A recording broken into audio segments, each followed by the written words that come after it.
Welcome back to yet another episode of Go Figure. My name is Yamuna, and this is part two of episode three. If you haven't already watched the part one, feel free to click the link in the description below. And while you're at it, a birdie told me that you haven't subscribed yet. So go ahead, remember to do that, leave a comment, and I hope you enjoy this episode. I'm not going to reveal at what point of my career I did this, but I ran a social experiment at work. I chose 2 days from two different weeks to sort of test how people's perception changes when I say and behave differently. So, week one, I was basically honestly just being myself. I was being upfront, I was giving my opinions where I thought it was needed. I did not apologize when it wasn't necessary, and that's that. And I didn't even engage with conversations that were neither productive nor professional. And I will say that it's nothing to do with men imposing this expectation onto women. But in my experience, I've also seen more women imposing this onto other women, and I think it comes from a place of them being uncomfortable with us exercising a right or feeling more empowered in the way we approach life and things, even in a professional setting. I don't know if you've heard, but the claim is that women bosses are more miserable than the male bosses. And the more I think of it, I know for a fact that, women feel the need to be tougher because there's always going to be a man sitting on the other side of the table saying, oh, you know what, she's too weak and she's too emotional to be a leader. So, as a response to this, women try to pick up all these traits from man, which now they complain about, and somehow even become part of the problem. And I don't think there's an ideal gender for a boss, for a good boss. It really comes down to who you are as a person and as a leader. All that said, I must say that I've had my share of incredibly amazing managers, and it's been a mix of both male and female. But I think it's a special relationship to have as well because they know a part of you that nobody else does. So as long as they're nice, decent people, and these are my mentors, and I truly adore that relationship. And you know what? In a world full of Karens, we could all really use that. And the big question is, can one ever be vulnerable with a manager or a boss without it actually becoming a performance issue? Yeah. And I know there's a lot of talk about psychological safety, but my hot take is that psychological safety is a myth. Because everybody loves saying it because it's the right thing to say and do, and it's politically correct. But nobody really practices it, because it's hard, it's uncomfortable, it takes a lot of learning and effort and communication. And we often hear leaders say that, oh, vulnerability is encouraged, and I think it comes with conditions of life because it's only encouraged until it becomes uncomfortable, even. And something else that I've been reflecting on is how genuine are mental health days or even unlimited PTO, which is such a strange concept and a paradoxical one at that, because there is no such thing as unlimited PTO. I have not known anybody who's taken or made use of that because there's always a limit to it. It does come at a price. And I think on the surface, such mental health days and unlimited PTO, menstrual leaves, all of that, they sound so progressive. But how many of us actually feel safe taking them? I think there's a sense of silent judgment behind all of it. If you need breaks too often, especially if it's a mental health day off, maybe there's something wrong with you. Maybe you're not as resilient, you cannot take the stress, and maybe you're not fit for a job, because it all comes down to that. It's similar to when women are passed over for promotions or a really amazing job or high pressure role, even when they are expecting a child or maybe they're planning a family, even, because somehow they associate the life stage to how well or not well they fit a profile or a job. Because ultimately the message becomes, oh, you know what, you can take your days off and all of that, but we're watching you and we will make it count. Quite honestly, what does it say about the culture? Because are we then saying that rest needs to be earned and justified even when it comes to mental health? Because that's a tough place to be. And I think it's always so complicated when it comes to the corporate culture or a workplace because it's always going to be you versus the system. So you always just need to play it safe and do things that work for you in a way that makes sense and it's not high risk. But also, if you notice, resilience has become such a buzzword. It's honestly one of my least favorite words because I think it's sort of used as a badge of honor for enduring high stressful times or just enduring poor work life balance as well. Because somehow the message here is, you know what, you have to stay put and go with it and endure toxic environments, endure bad days, and don't say no, don't put up boundaries, because it sort of goes against the whole narrative of corporate productivity, which again is sort of counterintuitive if you look at it. But I do think that real resilience is when we know when enough is enough. We know when a boundary needs to be drawn. We know when you need a break and you feel safe to take that without, like, the implications or consequences, even. Because I think we have glorified resilience far too much, and we promote dysfunction over actually doing what's right, actually incorporating work life balance.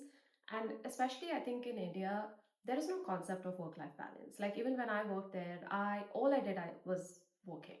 I didn't have a life post work. I think, at least in the US, you are protected a little by the employment laws, the labor laws. So, in a way, you have some level of immunity. But I guess back in India, it's just that you work and you work and you work. And because the competition is so high as well, it's harder to speak up in such environments. But I think it becomes all the more important that we collectively do that, that it is a collective voice and it's not one person standing against the system, because that's never really going to work. And we are in such an interesting time, because is resilience now just putting up with bad environments and bad ways of working and bad hours and lack of a work life balance, because there's lack of option as well, and the lack of option to even quit, because of just the economic disruption that's been going on, because the market has not recovered as much as we'd like in the past 2 years. And it's a scary time, and I feel like the companies and leaders, they know that, they see that. So they know for a fact that, you know what, I can push them to their limits, and that's fine, because where are they going to go, right? When remote working came into the picture as well, like, it was supposed to be helpful, but I think it did come with a price. The price of, like, blurring all the boundaries we have. I think when we all first adopted remote work, I know we were all just sort of like trying to figure it out. Like, I did like it for the most part, because it did give me a bit of a breather, a little more space to do my things, and just not spend unproductive hours in commute or all of that nonsense. But that said, I think it comes with the price of no longer having the physical boundary of what's work and what's your life. You know, Somehow it was a mental signal that when I would commute or drive to work and come back from it, I'm like, okay, this is the end of a workday, no matter how late it is. And I know for a fact that a lot of us use overworking as a coping mechanism and as a distraction, and which is normal and natural. And I think all of us do it at some point in our careers. And I do like the fact that our jobs and work offer some level of clarity and control, especially when your life is chaotic otherwise. And I've experienced that, and especially during COVID pandemic as well. I just put all my time and effort. Like, even if nobody asked me to, I would overwork myself just as a distraction sometimes. And it did help me, but we crack eventually. It comes in the form of panic attacks, anxiety, or emotional shutdown, even.